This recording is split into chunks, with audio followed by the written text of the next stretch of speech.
Suite de notre semaine cannoise. Depuis lundi jusqu'à vendredi, nous sommes installés au Salon Naoura du Majestic Barrière pour accueillir de nombreux invités, comme ce fut le cas avec Tia Janke, Bertrand Tavernier, Stephen Frears, Gilles Marchand, Marc Fitoussi ou Mamad Saleh Haroun, pour ne parler que des cinéastes qui sont venus ici ces 2 derniers jours. Dans cette première demi-heure de notre émission, un plateau déjà magnifiquement pourvu, puisque nous accueillons Juliette Binoche et William Schimmel, venus avec celui qui les a réunis à l'affiche de son nouveau film, Abbas Kiarostami. Ce qui est passionnant dans ce film, c'est que finalement, l'homme et la femme sont Abbas. Parce que Abbas ne s'en cache pas, il a élevé ses fils par moments tout seul, et il a dû jouer les 2 rôles. Et donc, quand je parle dans le film, c'est lui qui parle, et quand William parle dans le film, c'est lui qui parle. Je suis comme un sculpteur qui a toujours travaillé le bois et qui, cette fois, s'est mis en tête de travailler le bronze. Je crois que ce qui est invariable, c'est un regard porté sur la nature.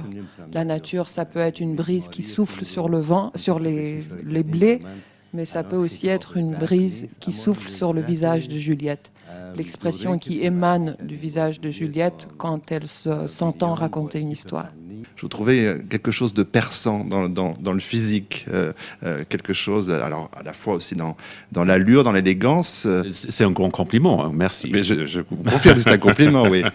Pour la séduction et peut-être en même temps une certaine distance. Séduction, ce n'est pas un mot que les Anglais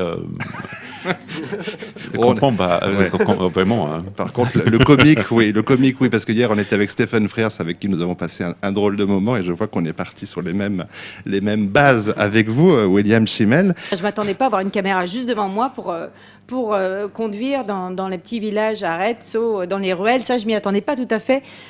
Et tu peux en témoigner, William, hein, avec une température extérieure de, on va dire, 37-38 degrés, sans baisser les vitres, avec pas d'air conditionné parce que ça faisait évidemment trop de bruit.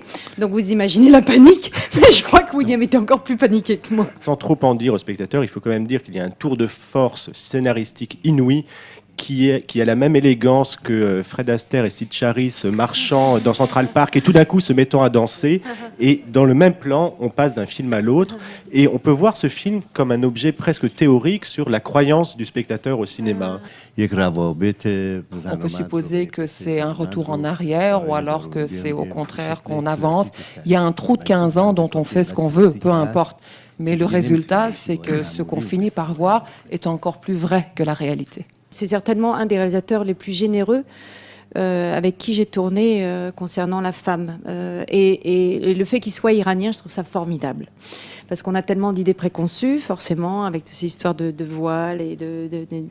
Donc tout d'un coup, que ce soit le metteur en scène, pour moi, qui montre le féminin dans sa complexité, mais aussi avec un œil si généreux, je lui tire mon chapeau. Voilà. Merci Abbas. Parce qu'on a besoin d'hommes aussi qui comprennent le féminin et qui comprennent leur féminin en eux-mêmes. Abbas Kiarostami, poète aussi, traduit en France. Oui, un livre qui sort, Havre, qui est un très bel objet en même temps, traduit par Taïeh Hachemi et Jean-Restom Nasser. J'en dis juste un, je n'ai été que le spectateur d'une pomme tombant de la branche.